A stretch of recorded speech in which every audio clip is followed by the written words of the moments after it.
Okay, good morning. Good to see everyone again this morning. Dobro jutro, super, da se spet vidimo to jutro.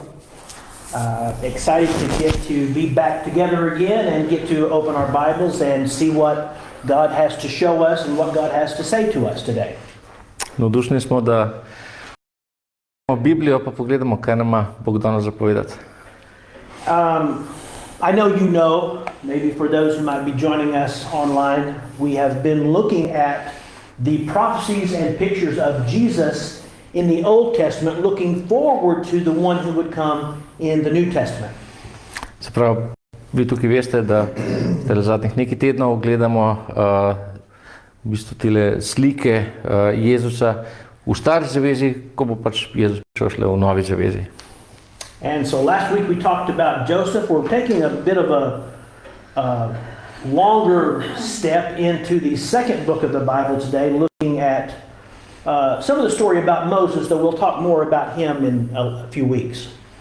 Prejšnji teden smo govorili o Jožefu, zdaj se bomo pa premaknili kar en daljši čas naprej in bomo govorili nekaj stvari o Mojzesu, kar se bo pač tukaj dogajalo. So again, last week we talked about Joseph and how he was faithful throughout all of his life. Se pravi, prejšnji teden, ko smo govorili o Jožefu, smo tudi omenili to, da je bil on zvest Bogu skozi celo svoje življenje. And he was faithful in spite of the fact that he was hated by his brother, he was falsely accused, and he was forgotten about while he was in prison. In on je bil zvest skozi celo svoje življenje, kljub temu, da je bil sovražen, da je bil lažno obtožen, osovražen od bratov in na koncu tudi pozabljen v zaporu. But this shouldn't be a surprise to us. God had a plan through all of it, and he eventually put him in a position of power in Egypt.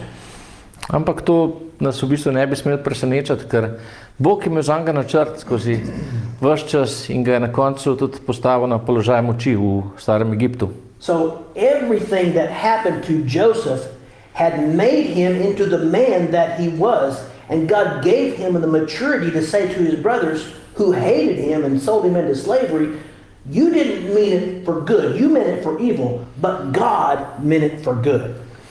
Torej vse, kar se je z Jožefom dogajalo v življenju, ga je v resnici spremenilo v človeka, kakršen je bil, in Bog mu je dal to zrelost, da je potem tudi rekel svojim bratom, da mi je odpustil in da mi je rekel, pač vi ste mislili zlo, ampak Bog pa je mislil dobro in mi je pomagal. And God's plan was to save his people Israel because of the famine that was happening.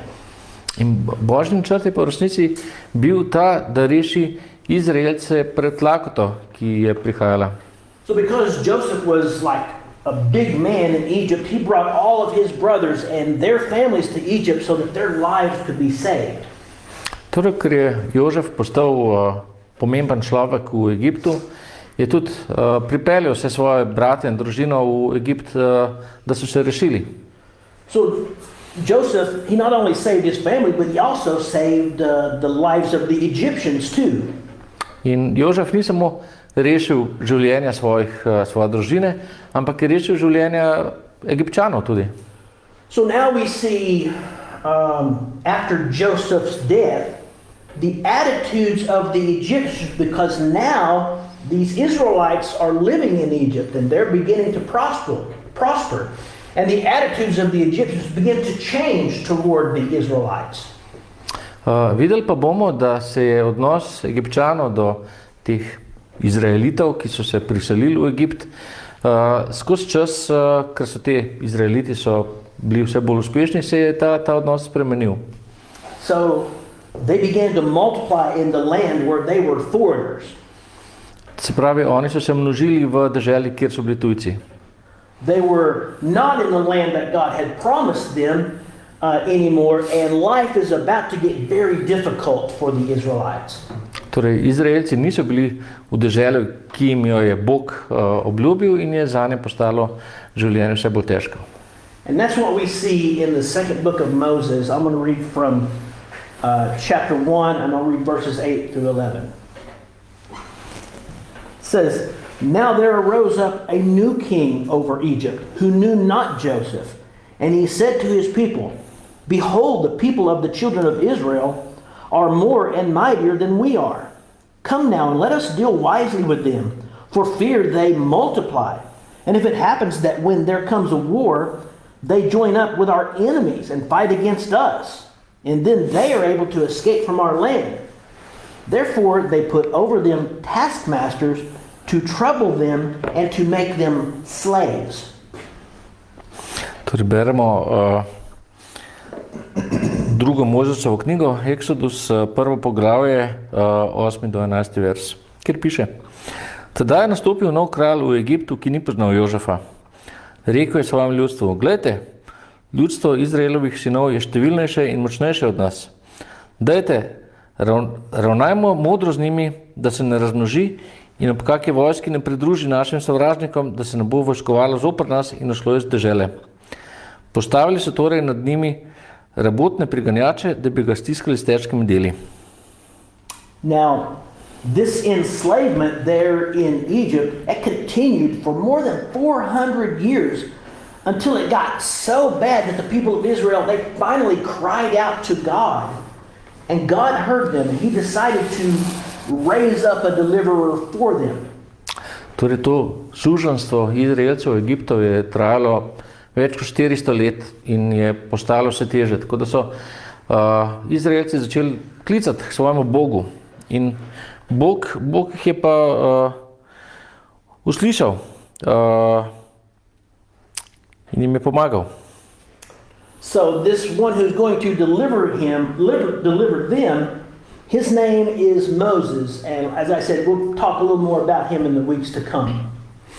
In odrešnik, ki jim ga je takrat poslal Bog, njegovo ime je bilo Mojzes. Today we're going to focus on an event that happened during the life of Moses. In danes si bomo pogledali dogodek, ki se je zgodil v Mojzesovem življenju. So God spoke to Moses and told him that he would be the one to lead the children of Israel out of Egypt back into the land that God promised them. Torej Bog je govoril z Mojzesom in je rekel, da bo on, Mojzes, tisti, ki bo popeljal Izraelce v deželo, ki jim jo je Bog obljubil. God also told him that the new Pharaoh would harden his heart and not want to let his hard-working slaves go back to their homeland. In Bog je tudi povedal Mojzesu, da bo novi faraon zakrknil svoje srce in da ne bo gledal naklonjeno na to, da bi odpeljal ljudi ven iz Egipta.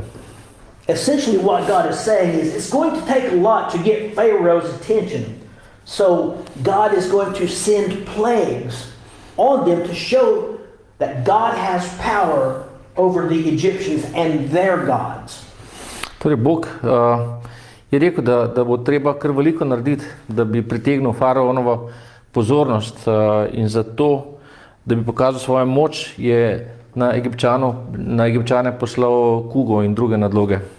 So God wanted them to understand that He and He alone is the true and living God for the Israelites and even for the Egyptians too. Ker Bog jim je hotel pokazati, da je edino Bog, pravi Bog, ne samo za Izraelce, ampak tudi za Egipčane, ki so takrat verjeli v druge bogove. So first God sent Moses to request that his people should be let go, and Pharaoh refuses. Najprej seveda pač je Bog poslal Mojzesa k faraonu, naj izpusti Izraelce in faraon je to zavrnil. And it happened exactly like God said that it would. To se je zgodilo točno tako, kot je Bog rekel, da se bo. So, now, I'm glossing over a lot of the story here, but for the sake of time, we wanted to cover some ground. So God's going to send the first plague. Torej, malo bomo poenostavili, pač najprej v nekem momentu je Bog poslal to prvo kugo. So the first plague was that the Nile River would be turned to blood. In prva kuga je bila, da se bo reka Nil spremenila v kri. Now, it's not just a chance thing that God would select the Nile River to use as the first plague. Ni naključje, da se je Bog izbral ravno reko Nil, da bo njo okužil.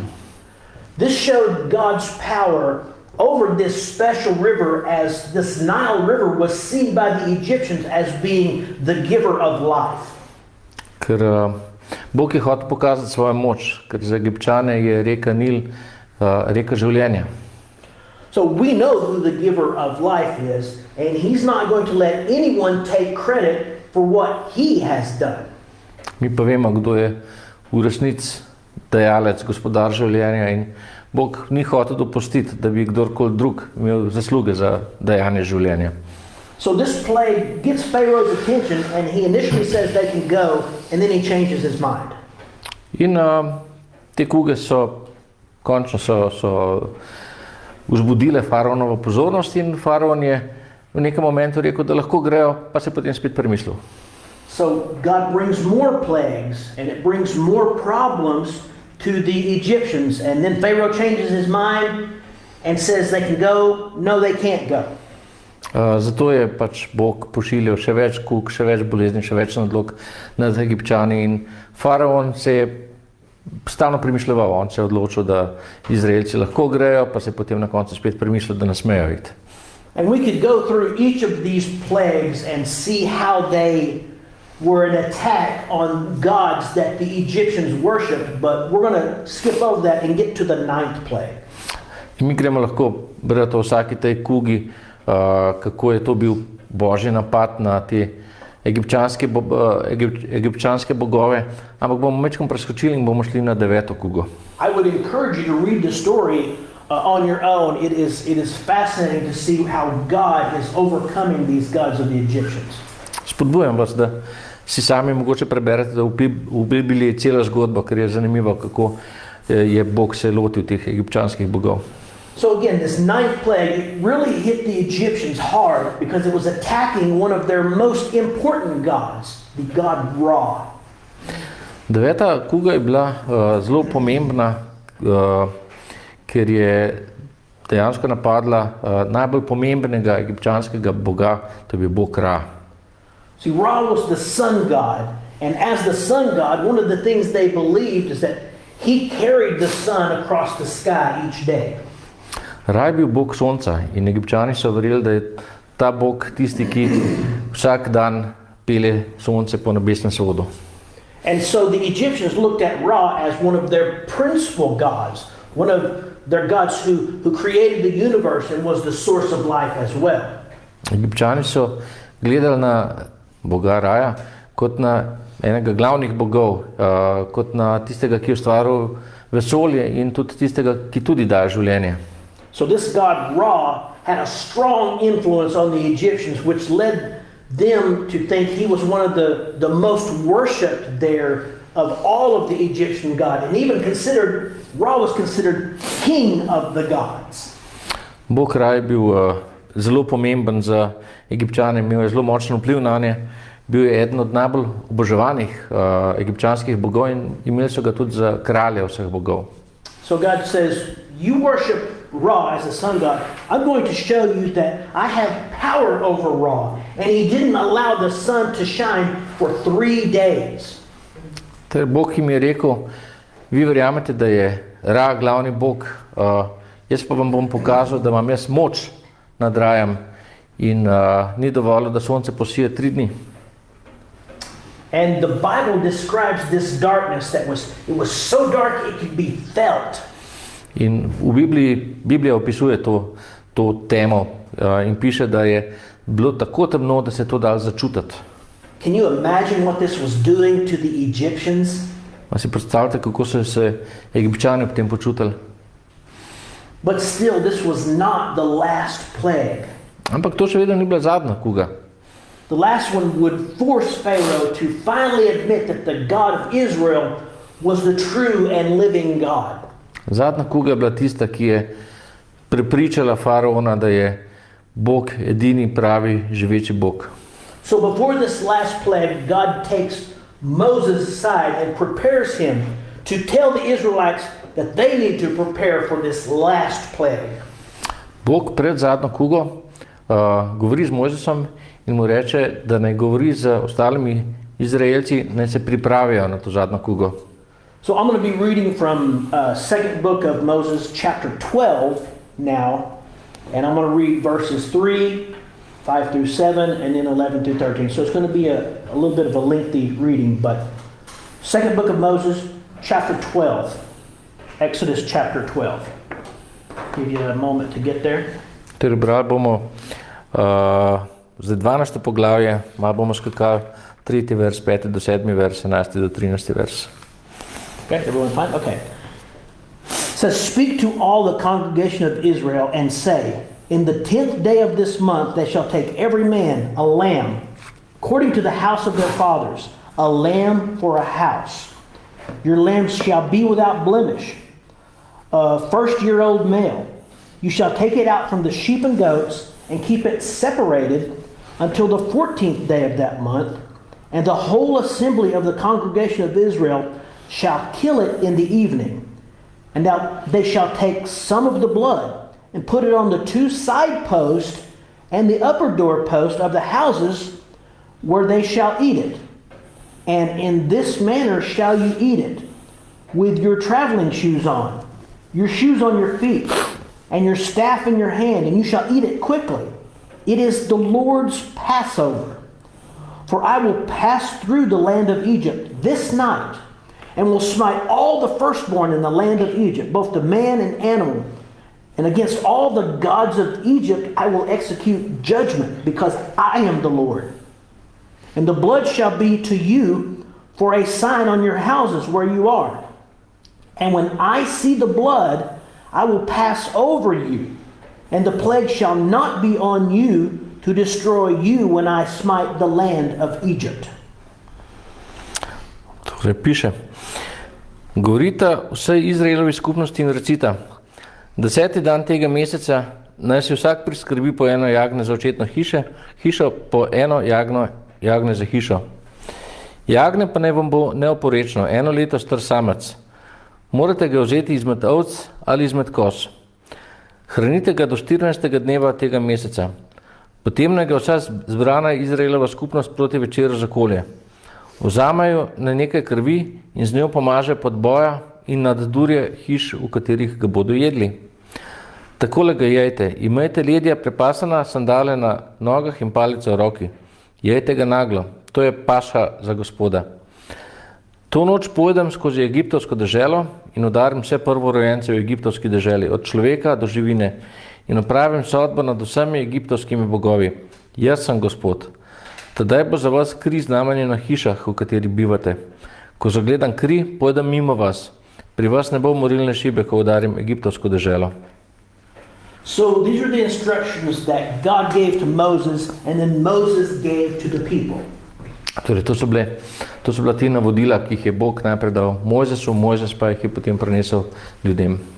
And everyone who believed the warning of God and trusted in His solution to give them life, they put the blood on the 2 doorposts and the post above the door as well. Torej, vsi, ki so verjeli v Boga, ki so verjeli v to opozorilo, so namazali duri iz krvjo žrtvovanega jagneta. So it looks something like this. They would each take a lamb for each house. They would kill the lamb. The lamb had to be perfect. It couldn't be sick or anything like that. They would take the lamb, kill it that night, take its blood, put it on the side post and the post on the top. Torej, tako nekako je moglo izgledati. Vzeti so mogli tole žrtveno jagnje, to je moglo biti brezmadežno jagnje, popolno jagnje. Ubili so ga in z njegovo krvjo so namazali štoke in podboje. So they would then eat the lamb that night, ready to leave. They were to have their traveling clothes on, their shoes on their feet, their walking staff in their hand, prepared to leave Egypt that night.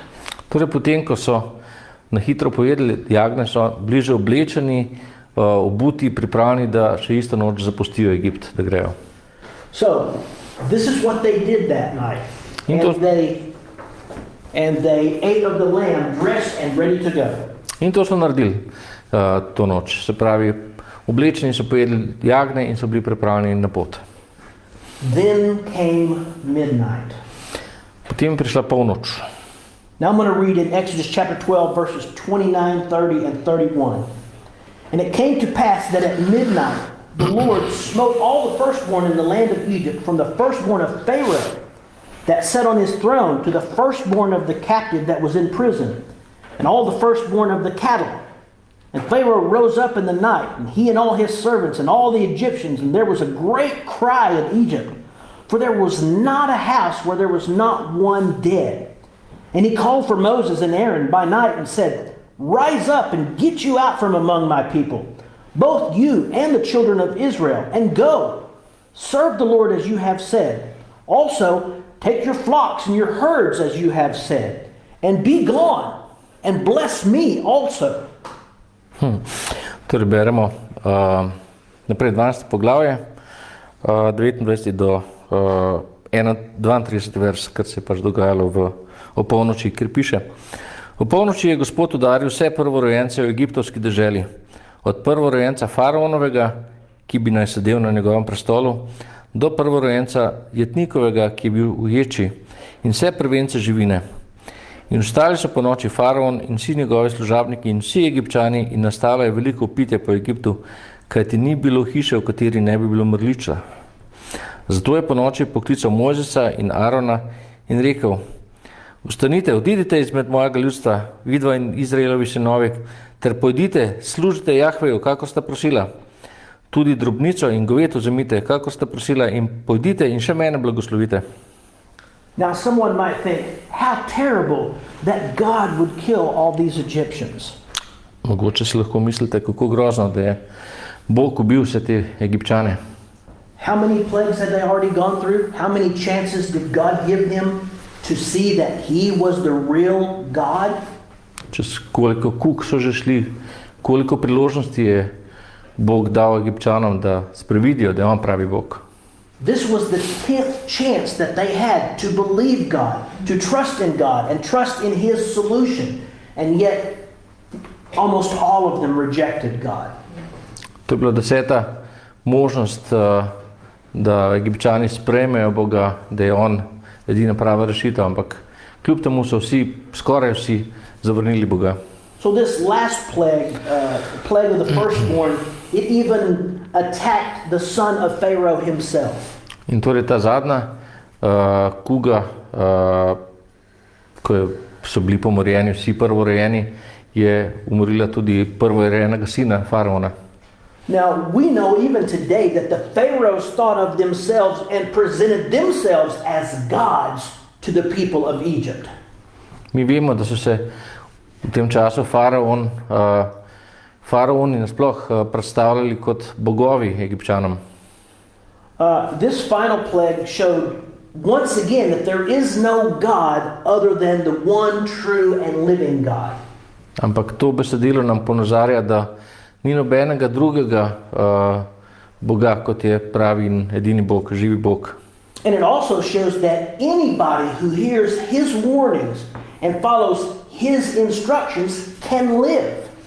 In ta zgodba nam tudi govori o tem, da vsak, ki sliši in upošteva njegova navodila, opozorila, da lahko živi.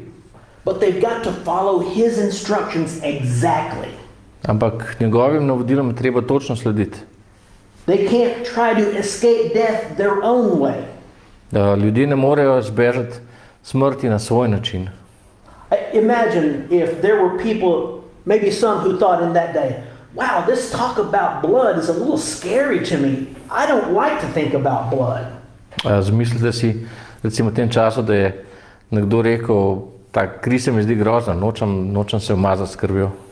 Maybe I can just accept the warning of God, but not accept the blood of the lamb part. Mogoče pa lahko sprejmem to Božje opozorilo, ampak ne sprejmem tega dela iz jagnetom. Would this have been acceptable to God? A bi to bilo sprejemljivo za Boga? Absolutely not. Absolutno ne. So here we see it again. The lamb had to die, and the blood had to be applied. Žival je morala umreti in kri je bilo treba uporabiti. Now, as we've gone through these lessons, each and every time we see that there is the death of the innocent, and it dies for the guilty. In vsakič, ko gremo skozi ta besedila, vidimo, da je tukaj smrt nedolžnega, ki umre za krivega. And as we've said over and over again, it's all an illustration of what is going to happen one day in the future. In kot smo že večkrat ponovili, je vse ilustracija tega, kaj se bo zgodilo v prihodnosti. The innocent dies for the guilty, so the guilty does not have to die. Nedolžni umre za krivega, zato da krivemu ni treba umreti. And we said that lamb had to be perfect. It couldn't be sick or hurt in any way. In to jagnje je moralo biti popolno, ni smelo biti poškodovano ali pa bolno. It had to be the very best that you could offer. To jagnje je moralo biti najboljše, kar ponudiš. It had to be killed and its blood had to be put on the door exactly like God said. Jagnje je moralo umreti in njegovo kri je bilo treba namazati na vrata, na podboje. Točno tako, kot je Bog rekel. So the animal could not be killed and the blood just laying anywhere. It had to be exactly as God said. Če bi bilo jagnje umorjeno, pa bi kri kar nekje bila, to ne bi bilo to, kar je Bog rekel. So it's probably obvious. You already see what I'm trying to get at here with this message today. Verjetno že vam postaja jasno, kam hočemo priti s tem sporočilom danes. As we said, this study is about seeing the pictures that we see of Jesus in the Old Testament, the illustrations, the prophecies of Jesus in the Old Testament, and how the Bible is one story all the way through. To raziskovanje govori o slikah, ki jih vidimo o Jezusu in njegovem življenju na stotine let, še preden se je Jezus sploh rodil. It's a picture of Jesus and his sacrificial death. And it happens over and over again so that we can understand the warnings and follow the instructions that God has given us. To je ilustracija Jezusa in njegovega žrtvovanja, njegove žrtvovane smrti, da lahko, in ta opozorila se ponavljajo znova in znova, da lahko razumemo ta opozorila in sledimo navodilom. It should be really easy for us to link this story to the story of Jesus as the Passover lamb. Moralo bi biti preprosto, da povežemo to zgodbo za zgodbo o Jezusu, ki je tudi žrtvovano jagnje. Remember we said in John chapter 1, we saw John the Baptist point at Jesus and say, "Look, it's the Lamb of God which takes away the sins of the world." Janus v prvem poglavju 29. vers pravi, poglejte, prihaja tisti, ki odjemlje grehe sveta. One of Jesus' disciples named Peter, he linked Jesus specifically to the Passover lamb in these verses, and I'm going to read in 1 Peter 1, verses 18 and 19. He says, "For as much as you know that you were not redeemed, those of you who are redeemed, with corruptible things like silver and gold from your vain conversation received by the tradition from your fathers, but you were redeemed with the precious blood of Christ, as of a lamb without blemish and without spot." In točno tako je tudi eden od Jezusovih učencev, Peter, povezal Jezusa s tem velikonočnim oziroma pašhalnim jagnjetom v teh verzih v prvem Petrovem pismu, prvo poglavje 18 in 19. vers, kjer piše: "Saj veste, da vas iz vašega praznega življenja, ki ste ga podedovali od očetov, niso odkupile minljive reči srebro ali zlato, ampak dragocena kri Kristusa, brezhibnega in brezmadežnega jagnjeta." This is exactly how the Passover lamb was described. The lamb without spot, without blemish. In točno tako je bilo opisano tudi velikonočno jagnje, brezhibno, brezmadežno. And also, it is no coincidence at all that the timing of Jesus Christ's crucifixion and death lined up exactly with this time of year of the Passover all those years before. In ni naključje, da se je tudi čas Kristusovega križanja in smrti zgodil ravno v času spomina na pašo, na veliko noč, s čimer se je izpolnila dokončna izpolnitev daritve. So as God passed through Egypt that night, He was not looking for religious people, and he was not wanting to hear a list of all the good things they had done in their life. Ko tisto noč šel Bog čez Egipt, on ni iskal najbolj religioznih ljudi. God was only looking for one thing, and that was the blood of the lamb. Bog je iskal samo eno stvar in to je bila jagnjetova kri. This blood made a distinction between God's people and all those who are not following God. In to je bila ta razlika med ljudmi, ki so sledili Bogu, in med ljudmi, ki niso sledili Bogu. So the Bible says the children of God, those who have accepted Christ's payment for themselves, symbolically they have blood of Christ applied to their hearts. And so then they're going to escape death. Torej, Biblija pravi, da so Božji otroci simbolično, da imajo Kristusovo žrtveno kri v svojih srcih in so se s tem izognili smrti. We can see that in Hebrews chapter 9, all the way through the chapter of Hebrews chapter 9, if you want to look for yourself. To piše v pismu Hebrejcem v 9. poglavju, lahko sami preberete. So just as the Passover lambs applied blood caused death to pass over each household that had it, Christ applied blood causes God's judgment to pass over sinners and gives life to his children. In tako kot je ta kri bila tisto znamenje za Boga, da je šel mimo hiše in da ni kaznoval ljudi, ki so v tej hiši, tako tudi Kristusova nanesena kri povzroči, da gre Božja sodba mimo ljudi, ki imajo Kristusovo kri v srcu. And I love this picture also of what we have today as it applies to this story also. Go ahead. Všeč mi je tudi zgodba, ki se tudi nanaša na to današnjo zgodbo. When the first Passover happened, that marked for the Israelites the release from Egyptian slavery. So for us, the death of Christ, our Passover lamb, it can mark the release of our slavery to sin if we accept Christ's payment for ourselves. Torej, prva velika noč, prva paša je zaznamovala osvoboditev Hebrejcev iz egipčanskega suženjstva. Zato Kristusova smrt, naša velika noč, označuje našo osvoboditev iz suženjstva greha, če sprejmemo. We don't have to be slaves to sin in our life anymore. God gives us freedom over that through Christ. Ni nam treba biti sužni, ni nam treba grešiti. Bog nam ponuja odrešitev skozi Kristusa.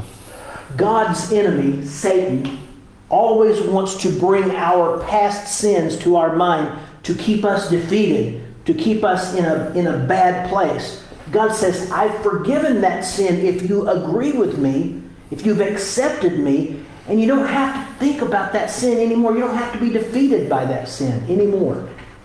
In Božji sovražnik, Satan, on stalno priklicuje naše stare grehe, zato da bi se mi počutili manj vredno in da si ne bi zaslužili odrešitve. Ampak Bog pravi, da nam je odpustil, če sprejmemo Jezusa Kristusa kot svojega odrešenika. So this Passover lamb we've been talking about today, it was a reality in that time. It was just a picture of the better and the final Passover lamb that would be coming, that is Jesus Christ. In to velikonočno jagnje, o katerem smo danes brali, je bila samo slika boljšega, ki šele prihaja. In to je Jezus Kristus kot ultimativno velikonočno jagnje. Jesus, the innocent lamb, died for us who are guilty. Jezus Kristus kot velikonočno jagnje je umrl za nas, ki smo krivi. And through his sinless life and his sacrifice, his sacrificial death, he became the only one capable of giving people a way to escape death and to have a sure hope of eternal life.